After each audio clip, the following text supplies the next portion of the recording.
بسم الله الرحمن الرحيم. الحمد لله رب العالمين والصلاة والسلام على سيد الأنبياء والمرسلين محمد وآله وصحبه أجمعين. أما بعد، فأعوذ بالله من الشيطان الرجيم. بسم الله الرحمن الرحيم. لا يحب الله الجهر بالسوء من القول إلا من ظلم وكان الله سميعا عليما. میرے محترم پیارے بزرگوں، بھائیوں اور دوستوں، آج کی ہماری تراویح چھٹے پارے کے بارے میں ہے، لیکن انشاءاللہ تعالی چونکہ ہم تفسیر کے اعتبار سے پاروں میں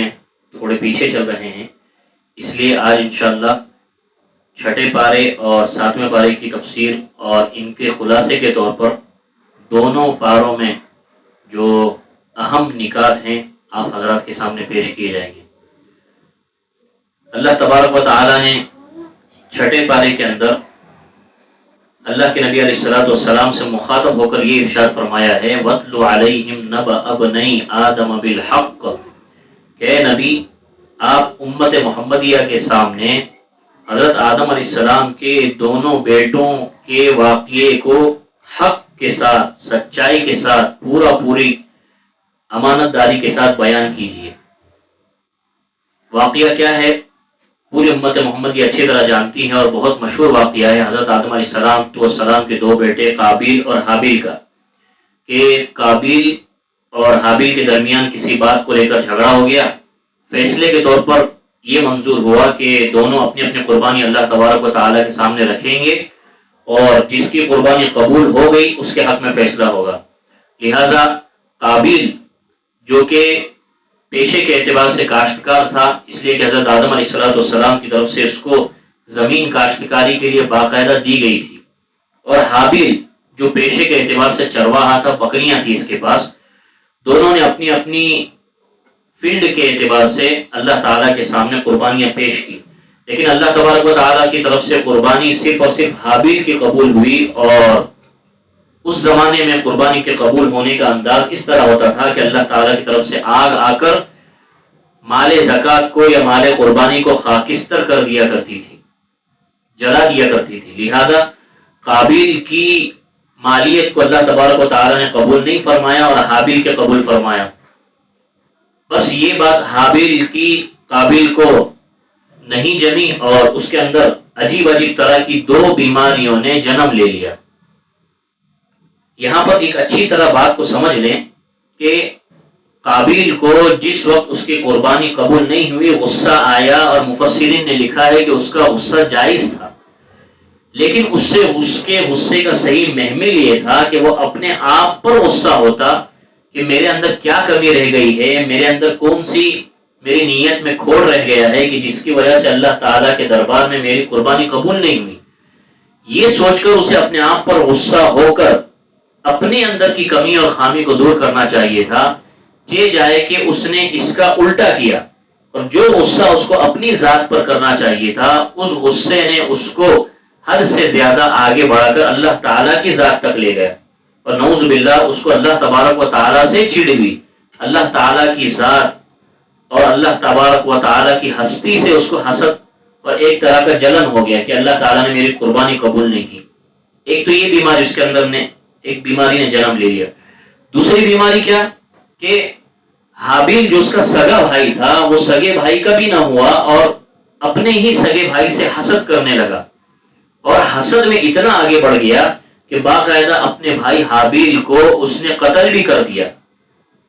تو یہ دو چیزیں ہیں، اللہ تبارک و تعالیٰ اس قصے کے اندر دونوں باتوں کی طرف اشارہ کرنا چاہتے ہیں کہ یہ دونوں چیزیں آدمی کو برائی کی طرف، بربادی کی طرف لے جاتی ہے۔ اس واقعے سے ایک تو یہ سبق ملا، یعنی قابیل کا کیریکٹر ایسا تھا کہ اس سے یہ سبق ملنا چاہیے تھا۔ اب حابیل کے انداز سے اور اس کے واقعے سے کیا سبق ملا؟ اس کے واقعے سے سبق ملا کہ آدمی کو برائی پر صبر کر کے اپنے سگے اور اپنے رشتہ دار کی برائی پر کڑوا گھونٹ لے لینا چاہیے، لیکن برائی کو برائی کے بدلے میں استعمال نہیں کرنا چاہیے۔ جیسا کہ اکثر ہمارے معاشرے میں دیکھا جاتا ہے کہ برائی کا بدلہ برائی سے دیا جاتا ہے، اور باقاعدہ کہا بھی جاتا ہے کہ اینٹ کا جواب پتھر سے دینے والے ہیں ہم لوگ، تو ایسے ہیں۔ تو اس کا اللہ تبارک و تعالیٰ نے اس واقعے سے انکار کیا ہے کہ ایسا بالکل نہیں ہونا چاہیے۔ آدمی کو برائی کے بدلے میں برائی کا جواب نہیں دینا چاہیے، بلکہ برائی کے بدلے میں اچھائی سے جواب دینا چاہیے. جیسا کہ حابیل نے اپنے سگے بھائی قابیل سے کہا کہ اگر آپ مجھے قتل کرو گے تو میں بدلے میں آپ کو قتل کرنے والا نہیں ہوں، آپ سے جو بن سکتا ہے آپ کر لو، میں نہیں کروں گا جیسا آپ چاہ رہے ہیں. اس واقعے سے یہ بھی سبق ملا. تو اللہ تبارک و تعالیٰ نے اس واقعے کو اللہ کے نبی علیہ السلام کے سامنے بیان کرنے کے لیے کہا ہے، اور اللہ کے نبی علیہ السلام نے بیان کر دیا، اور اس واقعے سے ہمیں یہ سبق ملا. پھر آگے چل کر اللہ تبارک و تعالیٰ نے اللہ کے راستے کے داعی اور اللہ کے راستے میں کام کرنے والوں کی صفت کو بیان کیا ہے کہ یجاہدون فی سبیل اللہ ولا یخافون لومۃ لائم، کہ جو لوگ اللہ کے راستے میں مجاہدہ کرتے ہیں، کوششیں کرتے ہیں، تگ و دو کرتے ہیں، محنتیں کرتے ہیں، ان کے اندر سب سے اچھی صفت یہ ہوتی ہے کہ وہ ملامت کرنے والے، تانا دینے والے، لعنت کرنے والے کی لعنت کی ذرا بھی پرواہ نہیں کرتے، اس کو اگنور کر دیتے ہیں. ورنہ ہوگا کیا کہ اگر ایک آدمی نے اپنا ٹارگٹ اللہ کے راستے کو، اس کے راستے کی محنت کو لگا رکھا ہے، اور آگے پیچھے کرنے والوں کی برائیاں، ان کے لعنتیں، ملامتیں اگر سامنے آئے گی اور وہ اپنا دل چھوٹا کر لے گا تو پھر کام تو اس سے بننے ہی نہیں والا ہے. اس لیے اللہ کے راستے کے داعی اور اللہ کے راستے کے مجاہد کی سب سے بڑی خصوصیت قرآن پاک میں بیان کی گئی کہ لا یخافون لومۃ لائم، لعنت ملامت کرنے والوں کی لعنت ملامت کو وہ ذرہ برابر بھی نہیں سنتے، ان کو نظر انداز کر دیتے ہیں. بالکل صحابہ کرام کا بھی یہ حال تھا، اور ہمارے بزرگان دین سلف صالحین کا بھی یہ حال ہے. تو ہر مسلمان کے اندر یہ صفت ہونی چاہیے کہ جب بھی وہ کوئی ٹارگٹ، اپنا نظریہ ایک لے کر چلے اور وہ سوشل ہو، تو اس میں بہت سارے لوگ ایسے بھی ہوتے ہیں جو ہماری رائے اور ہماری فکر سے بالکل متفق نہیں ہوتے 100%، تو وہ اختلافات کرتے ہیں، اور بسا اوقات اختلافات میں حسد سے بڑھ کر کچھ الگ سے تانا تشنی بھی ہونے لگتی ہے. تو سب سے بہتر اللہ تعالیٰ کی طرف سے ایسی صورتحال میں یہی آیت ہے کہ ہمیں اپنے کام سے کام رکھنا چاہیے، آس پاس بولے جانے والی لعنتوں ملامتوں پر دھیان نہیں دینا چاہیے. اس کے آگے اللہ تبارک و تعالیٰ نے 7ویں پارے کے اندر ایک جگہ قرآن پاک میں ارشاد فرمایا یا ایھا الذین آمنوا انما الخمر والمیسر والانصاب رجس من عمل الشیطان فاجتنبوه لعلکم تفلحون، کہ اے ایمان والو، شراب اور جوا تمہارے اوپر حرام کر دیا گیا ہے، شیطان کے کاموں میں سے ہے، لہٰذا اس سے بچو اگر کامیابی چاہتے ہو تو. اللہ تبارک و تعالیٰ نے شراب کو اور جوئے کو شیطان کا عمل بتایا ہے. شراب کس کو کہتے ہیں؟ تو مفسرین نے لکھا ہے کہ شراب بنا ہے خمر، مخامرت سے. مخامرت کہتے ہیں ہر ایسی چیز جو انسان کی عقل کو ڈھانپ لے اور اسے پتہ ہی نہ چلے کہ وہ کس حالت میں ہے، کیا بول رہا ہے، کیا کر رہا ہے. جیسا کہ اللہ تعالیٰ نے شراب ہی کی صورتحال کو ایک دوسری جگہ 6 پارے میں ارشاد فرمایا کہ حتی تعلموا ما تقولون، کہ تم شراب کی حالت میں کیا کہتے ہو تمہیں بھی پتہ نہیں ہوتا. لہذا جب یہ صورت بن جائے اور کسی بھی عمل کی وجہ سے صورت بن جائے، کسی بھی ڈرگس کی وجہ سے ہو یا منشیات کی وجہ سے ہو یا ہر ایسی چیز جو شراب والا کام کرے اور انسان کی عقل کو ڈھانپ لے، تو شراب کے اندر آ جائے گا اور اس سے بچنا لازم اور ضروری بن جائے گا، اور اس کا ارتکاب کرنا حرام اور ممنوع ہوگا. لہذا اس آیت میں صرف شراب کا لفظ اللہ نے استعمال کیا، اس سے کوئی یہ نہ سمجھ لے کہ شراب تو نفس شراب حرام ہے، بلکہ شراب کی جو علت ہے نشہ آوری، یہ علت جس بھی چیز کے اندر پائی جائے گی ہر وہ چیز حرام ہوگی. اسی طرح جوا ہے، سٹا ہے، اللہ تبارک و تعالیٰ نے اس کو بھی حرام قرار دیا ہے. اب جوا اور سٹا، اس کے اندر بھی یہی چیز دیکھا جائے گا کہ ہر ایسی چیز جس کے اندر جوا اور سٹے کی چیز آ گئی. مثال کے طور پر پہلے زمانے میں کچھ اور تھا، اور اس زمانے میں تو الگ الگ طریقے سے جوئے اور سٹے کو رائج کیا گیا ہے. رمی کے طور پر مانا جائے، یا میچ وغیرہ جو میچیں ہوتی ہیں ان کے اندر جوئے سٹے چلتے ہیں، یا ہر ایسی چیز جو جوئے اور سٹے کے قبیل سے ہو وہ حرام، ناجائز اور ممنوع ہے. علت کو دیکھا جائے گا، علماء کرام نے علت نکال کر ہر ایسی چیز جس کے اندر وہ علت پائی جائے اس کے اندر حرام اور ممنوعیت کا حکم لگایا ہے. پھر آگے اللہ تبارک و تعالیٰ نے 7ویں پارے ہی کے اندر ایک آیت ارشاد فرمائی ہے یا ایھا الذین آمنوا علیکم انفسکم لا یضرکم من ضل اذا اہتدیتم، کہ ایمان والو تمہارے اوپر اپنی ذات کی فکر کرنا لازم ہے. لا یضرکم من ضل اذا اہتدیتم، اگر تم ہدایت پر ہو، سیدھے راستے پر ہو، تو گمراہ راستہ اختیار کرنے والے کی گمراہی تمہیں نقصان نہیں پہنچائے گی. اس آیت مبارکہ کے ذریعے بہت بڑی غلط فہمی ہوتی ہے جس کا ازالہ ضروری ہے. غلط فہمی کیا ہے کہ اللہ تبارک و تعالیٰ نے قرآن پاک میں ارشاد فرمایا کہ اپنی ذات کی فکر کرو، باقی جو بھی گمراہ ہونے والے ہیں، غلط راستہ اختیار کرنے والے ہیں، ان کی گمراہی کا تمہارے اوپر کوئی اثر نہیں پڑنا چاہیے۔ تو بہت سارے لوگ اس آیت کا یہ مطلب نکالتے ہیں کہ امر بالمعروف اور نہی عن المنکر کی کوئی ضرورت نہیں ہے، ہر آدمی اپنے اپنے دیکھے، اپنی جنت کی، اپنے جہنم سے بچنے کی فکر کر لے، باقی چاہے اپنے گھر والا، اپنے بال بچے، اپنی اولاد، اپنے رشتے دار، چاہے وہ کہیں بھی گمراہی کے راستے پر چلے جائے، ہمارے ذمہ ان کی فکر کرنا نہیں ہے۔ اکثر لوگ اس آیت کا یہ مطلب سمجھتے ہیں، حالانکہ اس آیت کی غلط فہمی کے لیے، اس کی غلط فہمی کو دور کرنے کے لیے باقاعدہ روایتوں میں حضرت ابو بکر رضی اللہ تعالیٰ عنہ کا خطبہ مشہور ہے کہ ایک مرتبہ ممبر نبوی پر چڑھے اور لوگوں کو مخاطب کر کے ارشاد فرمانے لگے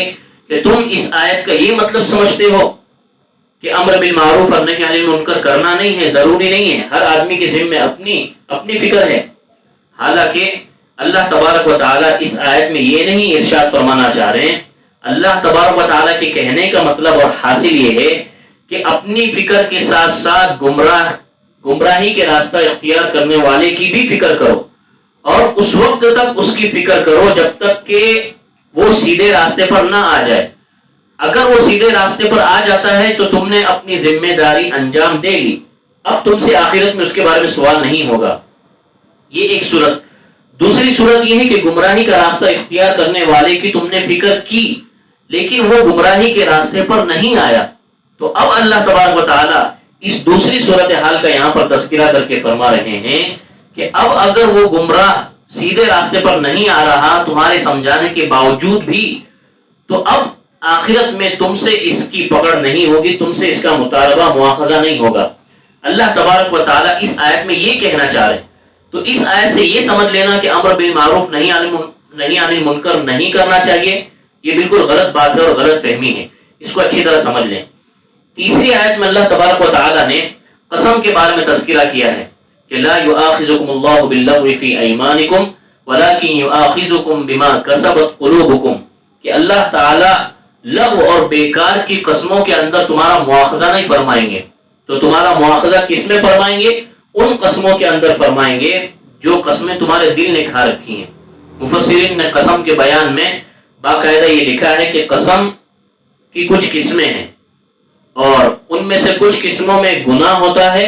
اور کچھ قسمیں قسم کی ایسی ہیں کہ جن میں باقاعدہ گناہ کے ساتھ ساتھ کفارہ بھی لازم ہوتا ہے۔ وہ قسمیں جن کے اندر صرف اللہ تعالیٰ کی طرف سے گناہ ہوتا ہے، کفارہ نہیں ہوتا، وہ کون سی قسمیں ہیں؟ فرمایا کہ ایک ہے یمین لغو اور ایک ہے یمین غموس۔ یمین لغو کس کو کہتے ہیں؟ یمین لغو کی دو صورتیں ہیں۔ ایک تو یہ ہے کہ آدمی نے پچھلے زمانے کی کسی بات کو لے کر قسم کھایا اور جھوٹی قسم کھایا، واقعے کے خلاف قسم کھایا، تو اللہ تعالیٰ فرماتے ہیں کہ اس جھوٹی قسم کے لیے اس کو بہت بڑا گناہ ملنے والا ہے، لیکن کفارہ نہیں ہے۔ یہ ایک صورت ہوئی یمین لغو کی۔ دوسری صورت فرمایا کہ یمین لغو اس طرح بھی ہوتی ہے کہ آدمی بات بات میں قسم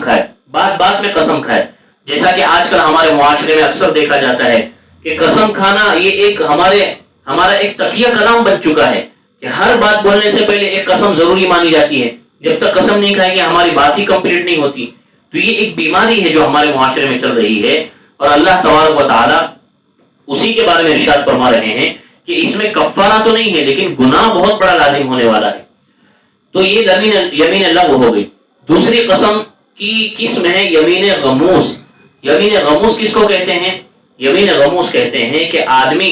پریزنٹ یعنی حالیہ زمانے میں کسی بات کو لے کر واقعے کے خلاف قسم کھائے۔ مثال کے طور پر رمضان کا زمانہ چل رہا ہے، روزہ نہیں رکھا ہے لیکن روزہ رکھنے کی قسم کھا رہا ہے،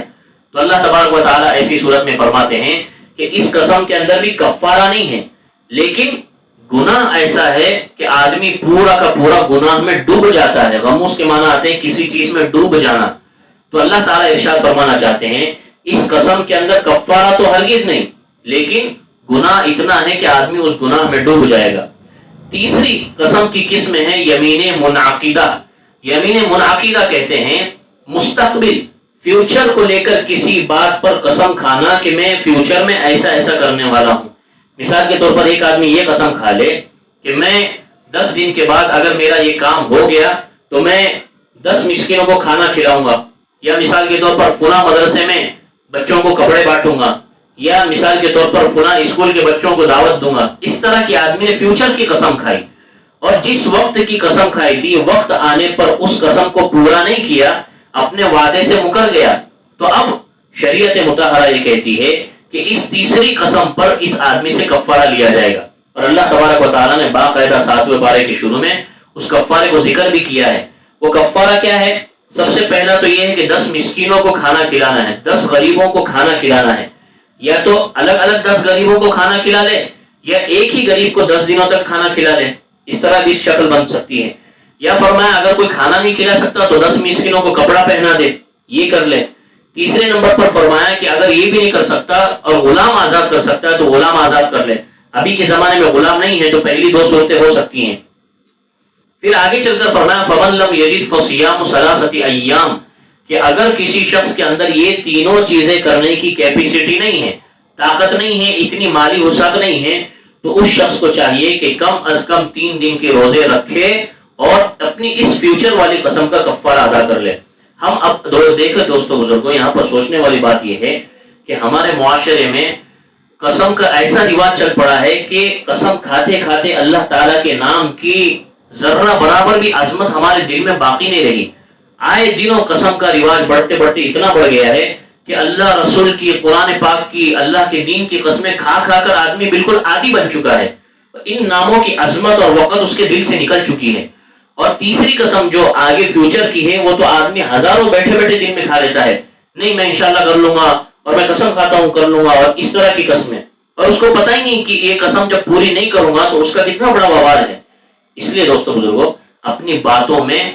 ہر شخص کو کوشش کرنا چاہیے کہ سوچ سمجھ کر باتیں کرے، اور قسموں سے تو جتنا ہو سکتا ہے حتی الامکان بچنے کی کوشش کریں۔ زبردستی کی بلا وجہ قسم کھانے کی کوشش کرنا اور اس میں پڑھنا یہ گناہ ہے۔ اللہ تعالیٰ سے دعا ہے کہ اللہ تعالیٰ کہنے سننے سے زیادہ عمل کرنے کی توفیق عطا فرمائے۔ وآخر دعوانا الحمدللہ رب العالمین۔